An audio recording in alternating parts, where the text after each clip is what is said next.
bah lui, il fait son taf tout doucement, non-stop, 24-24, depuis plusieurs jours. Il est en train de sécher les murs et ça marche plutôt pas mal. Tu vois ici, on voit que c'est encore un petit peu humide. Enfin, non, c'est pas un petit peu, c'est franchement humide. Mais au-dessus, ça commence à sécher.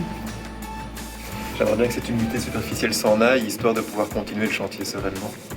Le simple fait de mettre ta main, tu sens comme c'est froid et humide, sans toucher.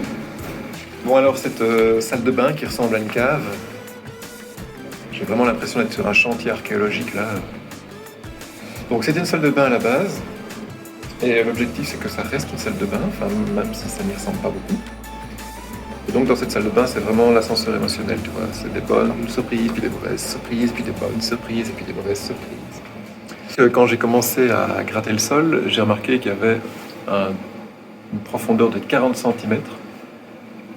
C'était une mauvaise surprise parce que j'ai fait mes calculs, donc il y avait plus de 3 mètres cubes à retirer. Donc j'ai commencé à faire les devis pour les conteneurs, j'ai appelé les potes pour venir à la rescousse. Coordonner toutes ces personnes-là en même temps, j'allais perdre 15 jours. Tu comprends bien que je ne peux pas attendre 15 jours comme ça. Donc j'ai commencé à gratter la terre, à la retirer. Je me suis dit, tant pis, je vais faire le taf 2 fois. Je sors la terre d'ici, je la mets devant la maison, et puis le jour où les potes sont là, on reprendra le taf. On reprendra les brouettes. Mais au moins comme ça, je dégage cet endroit-ci et je peux continuer. Voilà, si je te raconte tout ça, c'est pour que tu puisses comprendre un petit peu pourquoi j'en arrive là. Donc mon objectif, c'était de retirer la terre pour pouvoir rapidement poser un polyane et couler une chape. J'ai fait le sondage de la salle de bain. La première chose que j'ai vérifiée, c'était le sol. Et je suis tombé sur cette belle dalle, tu vois. Une belle dalle bien plane. Je me suis dit, c'est super, il y a une dalle. Eh bien non. En fait, la dalle, elle recouvre uniquement cette petite zone-là.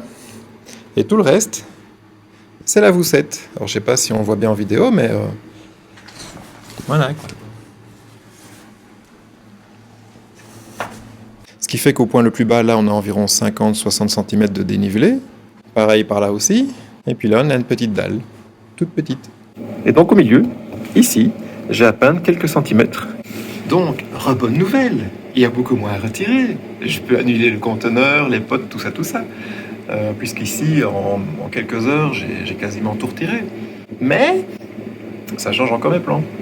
Parce que la différence de niveau au-dessus de la voûte ne me permet pas d'isoler. Donc là, je te dis pas la prise de tête. Je trouve ça dommage de ne pas pouvoir mettre une isolation au-dessus de la cave. Je suis un petit peu déçu. Donc je suis content parce que ça va aller vite, ça va me coûter moins cher. Et je suis déçu parce que je ne vais pas pouvoir isoler comme j'aurais souhaité.